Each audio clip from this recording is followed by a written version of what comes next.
तो आज हम जिस फिल्म को देखने वाले हैं, इसके डायरेक्टर, राइटर और मेन लीड तीनों एक ही इंसान है। इनका नाम है यांग एक जून।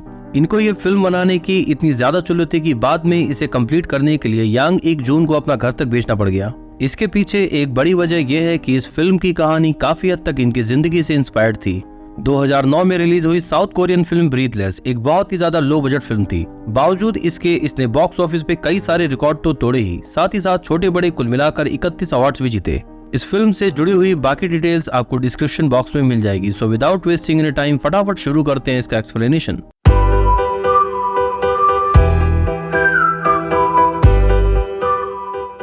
मूवी के स्टार्टिंग में हम देखते हैं कि रोड पर एक आदमी अपनी वाइफ को बुरी तरह से पीट रहा था।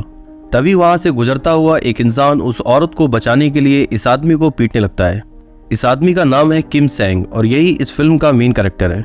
इस आदमी को पीटने के बाद सेंग उस औरत के पास जाकर उसे भी 4-5 झापड़ मारता है और उससे कहता है कि इस आदमी से ज्यादा खुदगर्ज तो तुम हो, जो सब कुछ सहते हुए भी उसी के साथ रह रही हो। इसके बाद हम मूवी के सेकंड लीड ताइची को देखते हैं, जो एक तरह की सर्विस एजेंसी चलाता है। ये लोगों से पैसे लेकर उनके वो काम करवाता है जिसके लिए मैन पावर की जरूरत पड़ती है। ताइची का एक काम लोगों को ब्याज पर पैसे देना भी है, जिसकी वसूली के लिए इसने अपने यहाँ कुछ गुंडों को भी काम पे रख रखा है। किम सेंग भी ताइची के लिए ही काम करता है और ये उसके सारे गुंडों में सबसे ज्यादा होनहार गुंडा है। ताइची अपने आदमियों से कहता है कि हमें एक नया काम मिला है, जिसके लिए हमें किसी यूनिवर्सिटी में प्रोटेस्ट कर रहे स्टूडेंट को वहां से भगाना है। सेंग अपने आदमियों के साथ उस जगह पर पहुंच के उन स्टूडेंट्स की पिटाई करने लगता है और कुछ ही देर में प्रोटेस्ट कर रहे सारे लोग वहां से भाग जाते हैं। अपना काम खत्म करने के बाद ये सब लोग वापस ताइची के ऑफिस में आते हैं।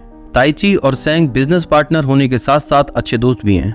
सेंग काफी ज्यादा वायलेंट आदमी है, इसलिए वो कभी कभी अपनी गैंग के लोगों को भी पीटने लगता है। ताइची उसे समझाता है कि तुम्हें अपनी गैंग के लोगों के साथ मारपीट नहीं करना चाहिए, वरना कल को ये लोग हमारे लिए काम करना बंद कर देंगे।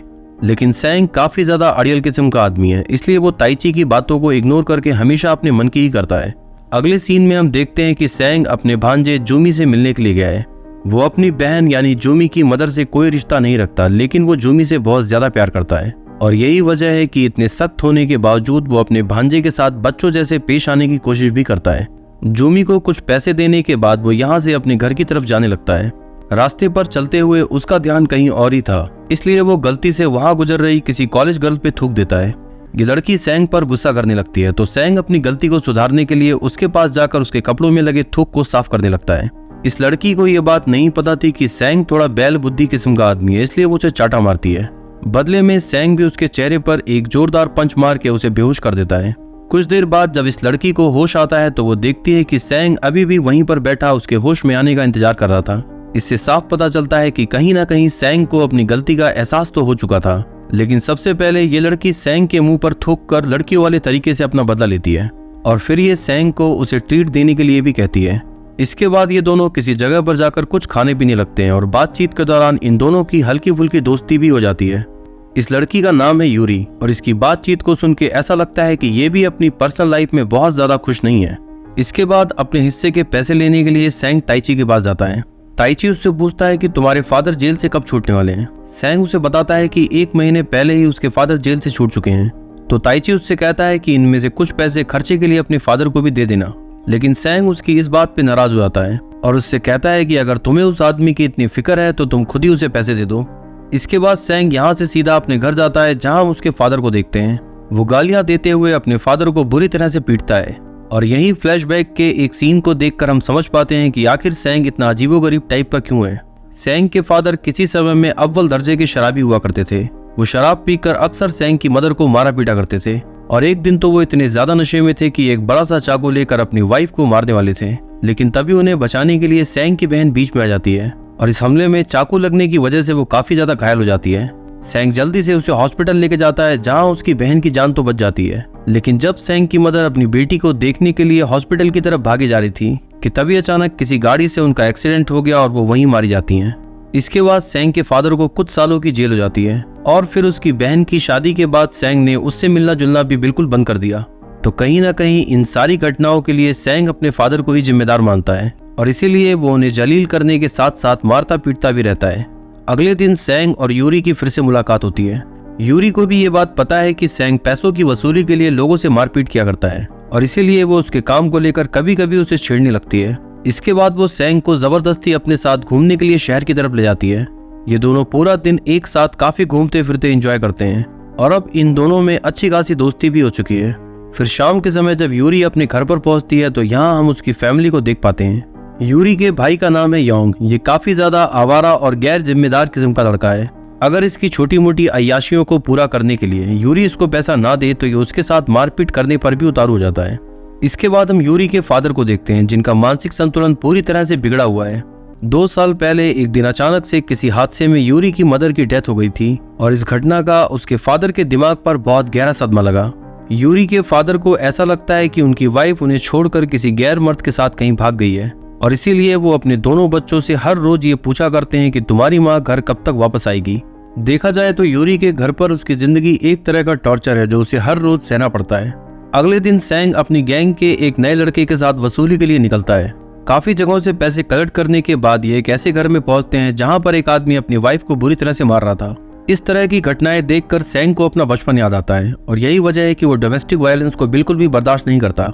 उस आदमी से पैसे लेने से पहले सेंग उसे बुरी तरह से पीटता है और फिर उसे समझाता है कि अगर तुम अपना बुढ़ापा खराब नहीं करना चाहते तो अपनी फैमिली से थोड़ा अच्छे ढंग से पेश आओ। पूरे दिन की वसूली के बाद ये दोनों अपने ऑफिस जाकर ताइची से मिलते हैं।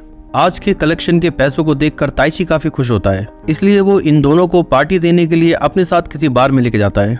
इनकी पार्टी खत्म होने के बाद ताइची सेंग को कुछ पैसे देता है और उससे कहता है कि ये मेरी तरफ से अपने फादर को दे देना और साथ ही वो सेंग को समझाता है कि पुरानी बातों को भूलकर तुम्हें अपने फादर के साथ थोड़ा अच्छे ढंग से पेश आना चाहिए। इसके बाद सेंग अपने घर पर पहुंचता है और ताइची के दिए हुए पैसों को अपने फादर के मुंह पर मारता है। यहाँ उसके फादर के एक्सप्रेशंस को देख के लगता है कि वो अपनी पुरानी गलतियों के लिए काफी ज्यादा शर्मिंदा है। वो रोते हुए सेंग से माफी मांगने लगते हैं, लेकिन इस बात पर सेंग को और भी ज्यादा गुस्सा आता है और वो उन्हें बुरी तरह से पीटने लगता है।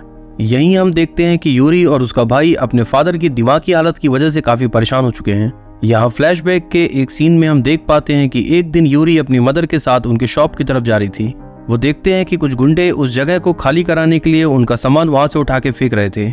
यूरी की मदर वहां जाकर उन लोगों से लड़ने लगती है तो उनमें से एक आदमी उसे मार देता है। यहाँ मारने वाले आदमी का चेहरा बहुत साफ तरह से नहीं दिखाया जाता, लेकिन ताइची को वहां खड़ा देख साफ पता चलता है कि यूरी की मदर को मारने वाला कोई और नहीं बल्कि सेंग ही था।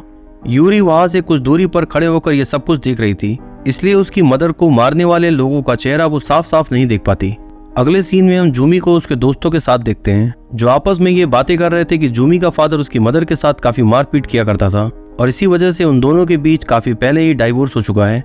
जूमी के दोनों दोस्तों के फादर ने उन्हें वीडियो गेम दिलाया है, लेकिन जूमी के फादर तो उसे काफी पहले ही छोड़ चुके हैं, तो उसे अब वीडियो गेम कौन दिलाएगा। सेंग जब वहां पहुंचता है तो उसे भी जूमी के अपसेट होने का कारण पता चलता है। वो यूरी को कॉल करके उसे मार्केट में मिलने के लिए बुलाता है। उसके आने से पहले ही सेंग ने जूमी को वीडियो गेम दिला दिया था और उसके बाद ये तीनों मिलकर पूरे दिन खूब घूमते फिरते हैं और खाते पीते हुए काफी इंजॉय करते हैं। फिर रात को ये दोनों जूमी को छोड़ने के लिए उसके घर पर जाते हैं। जूमी की मदर इस समय तक अपने काम से वापस नहीं लौटी थी, इसलिए इन दोनों को उसके वापस आने तक यहाँ पर रुकना पड़ता है। उसके आने के बाद सेंग और यूरी अपने घर के लिए वहां से निकल जाते हैं। रास्ते में एक जगह रुककर ये दोनों कुछ खाने पीने लगते हैं। यूरी सेंग को बताती है कि उसकी मदर का भी ऐसा ही फूड स्टॉल हुआ करता था, लेकिन बाद में कुछ बदमाशों ने आकर उसे तोड़ फोड़ दिया। यहाँ इन दोनों की बातचीत सुन के साफ पता चलता है कि यूरी को इस बात का बिल्कुल भी अंदाजा नहीं कि उसकी मदर को मारने वाला कोई और नहीं बल्कि सेंग ही था। इसी तरह ये दोनों एक दूसरे के साथ काफी सारी बातें करते हैं और यहाँ फिल्म में हम पहली बार सेंग को हंसता हुआ देखते हैं। इससे पता चलता है कि भले ही कुछ देर के लिए सही, लेकिन यूरी के साथ वो अपने इमोशनल पेन को भूल जाता है। अगले सीन में हम देखते हैं कि यूरी का भाई योंग अपने एक दोस्त की हेल्प से उसी सर्विस एजेंसी को ज्वाइन कर लेता है जिसमें सेंग काम करता है। ताइची इन दोनों को सेंग के साथ वसूली करने के लिए भेजता है। योंग को इस बात का अंदाजा नहीं था कि इस काम को करने के लिए मारपीट भी करनी पड़ती है, इसलिए वो पहले दिन अपने काम पर काफी नर्वस था। उसकी हालत को देखकर सेंग उस पर गुस्सा करते हुए उसे काफी गालियां देता है। काम खत्म होने के बाद ताइची सेंग को फिर से समझाता है कि वो अपनी गैंग के लोगों के साथ थोड़ा नरमी से पेश आए और साथ ही वो सेंग को एक नया फोन खरीदने के लिए कुछ एक्स्ट्रा पैसे भी देता है। सेंग फोन खरीदने के लिए एक शॉप में जाता है और वो देखता है कि उसकी बहन भी यहीं काम करती है। यहाँ पहली बार वो अपनी बहन के साथ थोड़ा अच्छे ढंग से पेश आता है और इसके बाद ये दोनों डिनर के लिए उसके घर पर जाते हैं। यहाँ ये दोनों अपने पुराने दिनों को याद करते हुए काफी सारी बातें करते हैं। सेंग अपनी बहन से कहता है कि तुम्हें दोबारा शादी करने के बारे में सोचना चाहिए ताकि जूमी को एक फादर मिल सके। वो सेंग को प्रॉमिस करती है कि वो इस बारे में जरूर विचार करेगी। इसके बाद सेंग अपनी बहन को कुछ पैसे भी देता है लेकिन वो उससे कहती है कि तुम पहले ही हमारे लिए बहुत कुछ कर चुके हो, इसलिए मैं इन पैसों में से आधा हमारे फादर को दे दूंगी। इतना सुनते ही सैंग अचानक से उसके ऊपर भड़कने लगता है। वो सैंग को समझाती है कि मैंने पुरानी गलतियों के लिए हमारे फादर को माफ कर दिया है और उससे रिक्वेस्ट करती है कि अब तुम भी उन्हें माफ करके उन्हें अच्छे से जीने दो। अपने फादर के बारे में सुनते ही सैंग का दिमाग बुरी तरह से ट्रिगर हो जाता है। वो घर जाते समय पहले तो रास्ते में एक आदमी से लड़कर उसे पीटने लगता है और फिर घर पहुंचकर अपने फादर को पीटते हुए उनसे सवाल करता है कि आखिर क्यों तुमने मेरा बचपन खराब कर दिया। सैंग को ये नहीं पता था कि इस वक्त उसका भांजा यहीं पर मौजूद है। वो बड़ी ही मासूमियत के साथ सैंग को अपने नाना की पिटाई करते हुए देख रहा था। अगले सीन में हम सैंग को फिर से एक बार वसूली करता हुआ देखते हैं। वो किसी आदमी से पैसे निकलवाने के लिए उसे बुरी तरह से पीट रहा था। वो इस आदमी को डराने के मकसद से योंग को एक हथौड़ा लाने के लिए कहता है, लेकिन योंग को इस बात का डर था कि सैंग कहीं सच में इस आदमी को ना मार दे, इसलिए वो उसे हथौड़ा ला के नहीं देता।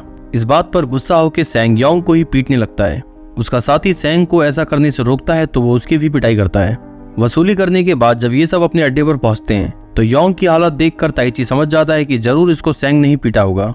वो इन दोनों से पूछता है कि तुम्हें ये चोट कैसे लगी, लेकिन ये दोनों सैंग से डरने की वजह से उसका नाम नहीं लेते। फिर रात के समय ताइची और सैंग किसी बार में बैठ के पी रहे थे। ताइची उसे समझाने की कोशिश करता है कि तुम्हें अब अपने फादर को माफ कर देना चाहिए। पुराने समय की कड़वी यादों को तुम आज भी अपने दिल में रखकर अपने और अपने आसपास वालों की जिंदगी खराब कर रहे हो। ये सब सुनने के बाद सैंग गुस्से में बुरी तरह से चिल्लाने लगता है। वहाँ पास में बैठा एक आदमी उसे शोर मचाने के लिए मना करता है तो गुस्से में सैंग उस आदमी के साथ भी झगड़ा करना शुरू कर देता है। इसके बाद सैंग बड़े ही गुस्से में अपने घर की तरफ बढ़ रहा था। वो खुद में ये बड़बड़ा रहा था कि आज वो अपने फादर को मार के इस किस्से को हमेशा के लिए खत्म कर देगा। लेकिन घर पर पहुंचने के बाद वो अपने फादर को बेहोशी की हालत में देखता है और उसे पता चलता है कि उसके फादर ने अपने हाथ की नस काट ली है। अचानक से ही सैंग का सारा गुस्सा अब पछतावे में बदलने लगता है। वो अपने फादर को बचाने के लिए उन्हें कंधे पर बिठाकर जल्दी से हॉस्पिटल लेके जाता है। यहीं दूसरी तरफ हम देखते हैं कि यूरी की मुश्किलें दिन ब दिन और भी बढ़ती जा रही हैं। वो चिल्ला चिल्ला के अपने फादर को समझा रही थी कि उसकी माँ अब इस दुनिया में नहीं है, लेकिन उसके फादर का दिमागी संतुलन इतना ज्यादा खराब हो चुका था कि वो एक चाकू लेके उसे मारने की कोशिश कर रहे थे। इससे बचने के लिए यूरी अपने घर से बाहर आकर अपनी माँ को याद करते हुए रोने लगती है। इसी समय यूरी के पास सैंग का कॉल आता है और वो उसे मिलने के लिए किसी जगह पर आने को कहता है। यूरी उसकी बताई हुई जगह पर जाकर उससे मिलती है। शुरू में तो ये दोनों एक दूसरे के साथ ऐसे पेश आते हैं जैसे मानो इनकी लाइफ में कोई प्रॉब्लम चल ही ना रही हो, लेकिन फिर कुछ ही देर बाद ये दोनों फूट फूट के रोने लगते हैं और यहाँ पर इन दोनों के बीच की इमोशनल बॉन्डिंग साफ तौर पे देखी जा सकती है। वैसे तो इन दोनों की जिंदगी एक दूसरे से काफी अलग है, लेकिन एक ही बात है जो इन दोनों की लाइफ में कॉमन है और वो है डोमेस्टिक वायलेंस की वजह से होने वाला इमोशनल पेन। अगले दिन सैंग अपने भांजे जूमी से मिलने के लिए उसके घर पर जाता है, लेकिन सैंग के काफी कोशिश करने के बाद भी जूमी उससे कोई बात नहीं करता। मायूस होकर सैंग वहां से वापस जाने लगता है। इसी वक्त जूमी घर से बाहर आकर सैंग से रोते हुए कहता है कि मेरे नाना एक अच्छे इंसान है, प्लीज उन्हें मत मारा करो। अपने भांजे के मुंह से ये सब सुनकर सैंग को बहुत शर्मिंदगी महसूस होती है। इसके बाद सैंग ताइची से मिलने के लिए अपने ऑफिस जाता है। वो ताइची से कहता है कि लोगों के साथ मारपीट करते करते मैं काफी थक चुका हूँ, इसलिए अब मैं इस काम को और नहीं करना चाहता। यानी कि सैंग इस गुंडागर्दी वाले काम को छोड़कर अब कुछ और करना चाहता है। ताइची उससे कहता है कि मैं भी काफी दिनों से इस काम को छोड़ने के बारे में सोच रहा हूँ। सच कहूँ तो मुझे भी लोगों के साथ मारपीट करना अच्छा नहीं लगता।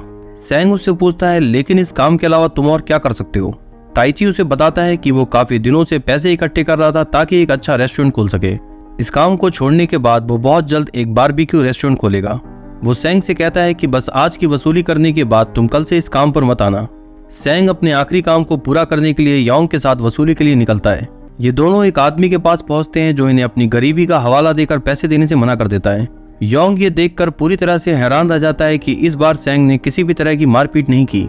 ये दोनों उसे वार्निंग देने के बाद उस घर से बाहर जाने लगते हैं, लेकिन तभी वो आदमी इन दोनों के ऊपर चिल्लाने लगता है। ये देखकर योंग को बहुत गुस्सा आता है और वो उस आदमी की बुरी तरह से पिटाई करने लगता है। सैंग योंग को डांटते हुए उस आदमी की पिटाई करने से रोकता है। इन्हीं सब के बीच सैंग के सर पर थोड़ी चोट भी लग जाती है। इसके बाद ये दोनों यहाँ से अपने ऑफिस की तरफ जाने लगते हैं। सैंग उसे समझाता है कि मेरी इजाजत के बिना तुम्हें ऐसे ही किसी पर हाथ नहीं उठाना चाहिए। इसी बीच अचानक से योंग हथौड़े से उसके सर पर वार करता है और इसके बाद भी वो लगातार उसके सर पर हथौड़े से मारता ही रहता है। वो सैंग से कहता है कि तुमने ही मुझे सिखाया था कि किसी को मारते वक्त बिल्कुल भी संकोच मत करो, फिर आज कैसे तुम अपनी बात से मुकर सकते हो। इतनी बुरी तरह घायल होने के बाद भी सैंग उस पर गुस्सा नहीं करता और उससे कहता है कि मुझे मेरे भांजे का प्ले देखना है तो प्लीज मुझे अपने साथ वहां ले चलो। योंग उसे वहीं छोड़कर पैसों वाला बैग लेकर वहां से भाग जाता है। सैंग यहाँ बुरी तरह से तड़प रहा था, लेकिन उसके मुंह से सिर्फ एक ही बात निकल रही थी कि मुझे मेरे भांजे का प्ले देखना है, तो प्लीज मुझे वहां ले चलो। यहाँ पर यह बात बिल्कुल भी स्पष्ट नहीं है कि आखिर योंग ने सैंग के साथ ऐसा क्यों किया, लेकिन इसके पीछे की दो वजह हो सकती हैं। पहला ये कि शुरुआती दिनों में वसूली के दौरान सैंग ने उसे काफी ज्यादा टॉर्चर किया, तो शायद इसी बात का वो सैंग से बदला लेना चाहता था। और दूसरा रीजन ये हो सकता है कि इन लोगों के साथ काम करते हुए योंग को ये बात पता चल चुकी थी कि उसकी मदर की जान लेने वाला सैंग ही था, तो ये भी एक बड़ी वजह हो सकती है उसका सैंग के साथ ये सब कुछ करने का। वहीं दूसरी तरफ हम सैंग की बहन यूरी और ताइची को एक साथ देखते हैं। ये तीनों उसका प्ले देखने के लिए उसके स्कूल में पहुंचे थे। इन तीनों को ये बात नहीं समझ आ रही कि सैंग आखिर कहाँ रह गया। कुछ देर तक उसका इंतजार करने के बाद ये तीनों प्ले देखने के लिए स्कूल के अंदर चले आते हैं। जूमी इन तीनों को यहाँ देखकर बहुत खुश होता है, लेकिन अभी भी उसकी नजरें अपने अंकल सैंग को तलाश रही थी। इसके बाद यहाँ से कुछ महीनों बाद का समय दिखाया जाता है। ताइची ने अपना पुराना काम छोड़कर एक रेस्टोरेंट खोल लिया है जो फिलहाल काफी अच्छा चल रहा है। सैंग की जिंदगी से जुड़े हुए सारे लोग आज यहाँ एक साथ बैठकर खुश दिखने की कोशिश कर रहे हैं। यहीं फ्लैशबैक के एक सीन में हम इन सबको एक साथ रोता हुआ भी देखते हैं, जिसका मतलब ये हुआ कि उस दिन योंग के हमले के बाद सैंग मर चुका था और उस दिन के बाद से ये लोग अक्सर एक साथ मिलकर उसे याद किया करते हैं। सैंग के मरने के बाद यूरी अपना घर छोड़कर बाहर ही कहीं रेंट पे रहने लगी है। इस गेट टुगेदर के बाद जब वो यहाँ से अपने कमरे की तरफ जा रही थी, तो वो देखती है कि ठीक उसी तरह से कुछ गुंडे रास्ते में लगे हुए स्टॉल को हटा रहे हैं, जैसे आज से कुछ साल पहले उसकी मॉम के फूड स्टॉल को हटाया गया था।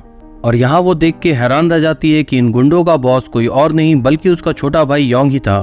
फिर एक पल के लिए वो योंग के अंदर अपने मरे हुए दोस्त सैंग का रूप देखने लगती है। और इसी इमोशनल एंडिंग के साथ ये फिल्म यहाँ पे समाप्त होती है।